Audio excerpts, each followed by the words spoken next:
ইয়েমেনে হঠাৎ সৌদি আরব বিমান হামলা চালায়। এতে করে অনেক লোক মারা গেছেন এবং অনেক লোক আহত হয়েছেন। এ যাবতে ২০ থেকে ২৫ জন লোক মারা গেছেন। আহত হয়েছেন আরও অনেকে।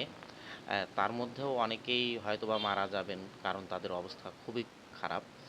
তো এখন কথা হচ্ছে, সৌদি আরব কেন ইয়েমেনে এই হামলা চালালো?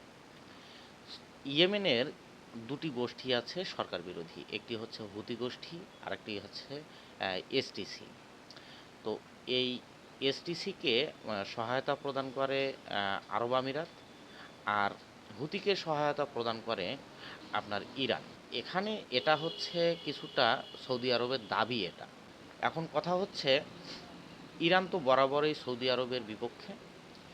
আরব আমিরাত সৌদির সঙ্গে বন্ধুত্বপূর্ণ একটা সম্পর্ক ছিল, কিন্তু ইদানিং দেখা যাচ্ছে যে আরব আমিরাত একটু সৌদি সরকারের বিরুদ্ধে কাজ করছে। সেটা হচ্ছে এসটিসিকে সহায়তা করে।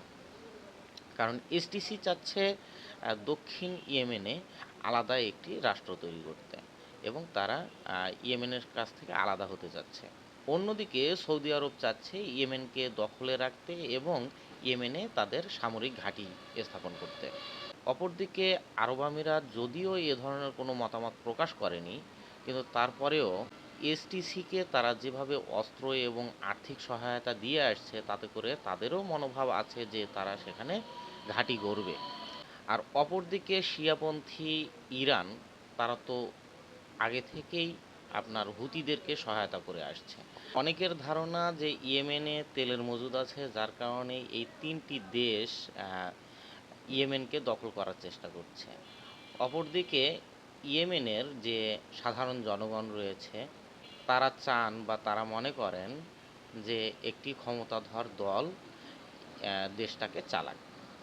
এ কারণে মাঝে মাঝেই দেখা যায় আন্দোলন সৃষ্টি হয়, এবং কেউ হুতিদেরকে সমর্থন করেন, আবার কেউ এসটিসিকে সমর্থন করেন।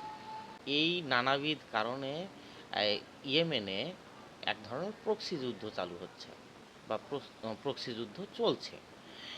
এই প্রক্সি যুদ্ধটা কেমন? সেটি হচ্ছে, ইয়েমেনে যুদ্ধ হবে, কিন্তু যুদ্ধে অংশগ্রহণ করবে অন্য দুটি দেশ বা অন্য এলাকার দুটি দল। এখানে দেখা যাচ্ছে তিনটি দল।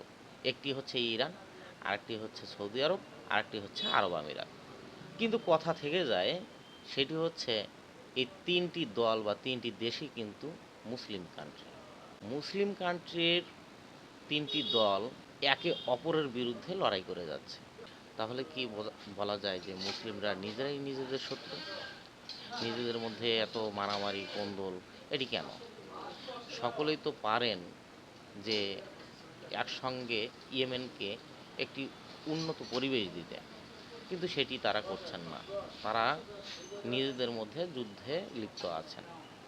তো এই ছিল আজকের আলোচনা। দেখা হবে পরবর্তী আলোচনায়। ততক্ষণ পর্যন্ত সকলেই ভালো থাকবেন। ধন্যবাদ সকলকে।